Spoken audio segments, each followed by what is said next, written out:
പിതാവിന്റെയും പുത്രന്റെയും പരിശുദ്ധാത്മാവിന്റെയും നാമത്തിൽ ആമേൻ. ഈശോയിൽ സ്നേഹം നിറഞ്ഞവരെ, പരിശുദ്ധ കുർബാനയിൽ നമ്മൾ ഇന്ന് വായിച്ച് ധ്യാനിക്കുന്ന വിശുദ്ധ മത്തായി അറിയിച്ച സുവിശേഷം 16-ാം അധ്യായം 13 മുതൽ 20 വരെ വാക്യങ്ങളാണ്.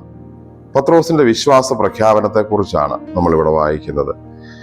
നമ്മുടെ വിശ്വാസ പിതാവായ മാർത്തോമാ ശ്ലീഹ ഈശോയെ ഏറ്റുപറഞ്ഞ വിശ്വാസ പ്രഖ്യാപനം, എന്റെ കർത്താവേ എന്റെ ദൈവമേ എന്നത് നമ്മൾ ഈ അടുത്ത ദിവസങ്ങളിൽ ധ്യാനിച്ചതേ ഉള്ളൂ. ഇപ്പോൾ പത്രോസിന്റെ ശിഷ്യന്മാരുടെ തലവൻ ഈശോയെ ഏറ്റുപറഞ്ഞ കേസറിയ ഫിലിപ്പി പ്രദേശത്ത് വെച്ച് അദ്ദേഹം വിശ്വാസ പ്രഖ്യാപനം നടത്തിയത് ഇന്ന് നമ്മൾ വായിക്കുന്നു, ധ്യാനിക്കുന്നു.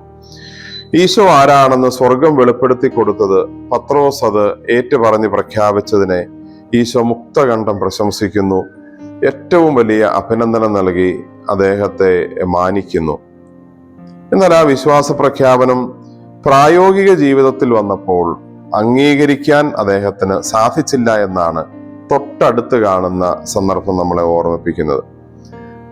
ഈശോ തനിക്ക് പീഡകൾ സഹിക്കേണ്ടി വരുന്നു എന്ന് പറഞ്ഞപ്പോ അത് ദൈവത്തിന്റെ പിതാവിന്റെ ഹിതപ്രകാരമുള്ള ഒരു കാര്യമാണെന്ന് മനസ്സിലാക്കാൻ പറ്റാതെ പോയ പത്രോസ് ഈശോയെ ഒന്ന് മാറ്റി നിർത്തി, അങ്ങനെ നിനക്ക് സംഭവിക്കാതിരിക്കട്ടെ എന്ന് പറയുമ്പോൾ ഈശോ അവനെ വിളിക്കുന്നത് സാത്താനെ എന്നാണ്.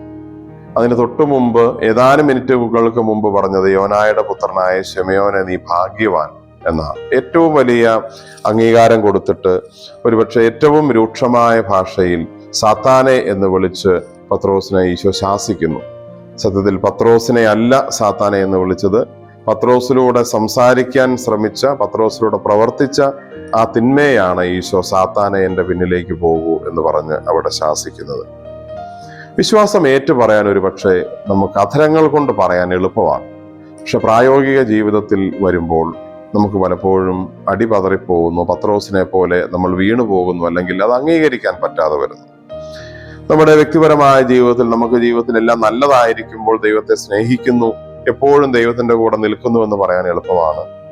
പക്ഷേ നമുക്ക് വേദനകളും രോഗങ്ങളും സഹനങ്ങളും തെറ്റിദ്ധാരണകളും ഒക്കെ വരുമ്പോഴും നമുക്ക് ദൈവത്തെ പഴിക്കാതെ, സഹോദരങ്ങളെ കുറ്റപ്പെടുത്താതെ, ഇതൊരു പക്ഷെ ദൈവ പദ്ധതിയുടെ ഭാഗമാണ്, എന്നെക്കുറിച്ചുള്ള ഒരു ദൈവ പദ്ധതിയുടെ ഭാഗമാണിതെന്ന് ചിന്തിക്കുകയും മനസ്സിലാക്കുകയും ചെയ്യാനും സ്വീകരിക്കാനും നമുക്ക് പറ്റുന്നുണ്ടോ എന്നാണ് പത്രോസിനുണ്ടായ ഈ രണ്ടനുഭവങ്ങൾ. ആദ്യം ഏറ്റുപറഞ്ഞപ്പോഴും പിന്നീട് അല്പം മാറ്റി നിർത്തി തടസ്സം പറഞ്ഞപ്പോഴും ഉണ്ടായ ഈശോയുടെ പ്രതികരണങ്ങൾ നമ്മുടെ ജീവിതത്തെ ചേർത്ത് വെച്ച് ആലോചിക്കാൻ നമ്മളെ പ്രേരിപ്പിക്കുന്നത്.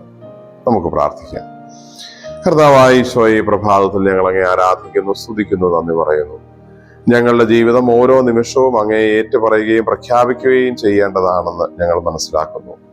വാക്കുകൾ കൊണ്ട് മാത്രമല്ല, അധരങ്ങൾ കൊണ്ട് മാത്രമല്ല, ഞങ്ങളുടെ പ്രായോഗിക ജീവിതത്തിലും മറ്റുള്ളവരുടെ മുമ്പിൽ ഞങ്ങളുടെ ജീവിതം വിശ്വാസ സാക്ഷ്യമാക്കി മാറ്റുവാൻ, അങ്ങ് ആഗ്രഹിക്കുന്നത് പോലെയുള്ള ഒരു സാക്ഷ്യം നൽകുവാൻ ഞങ്ങളെ അനുഗ്രഹിക്കണമേ.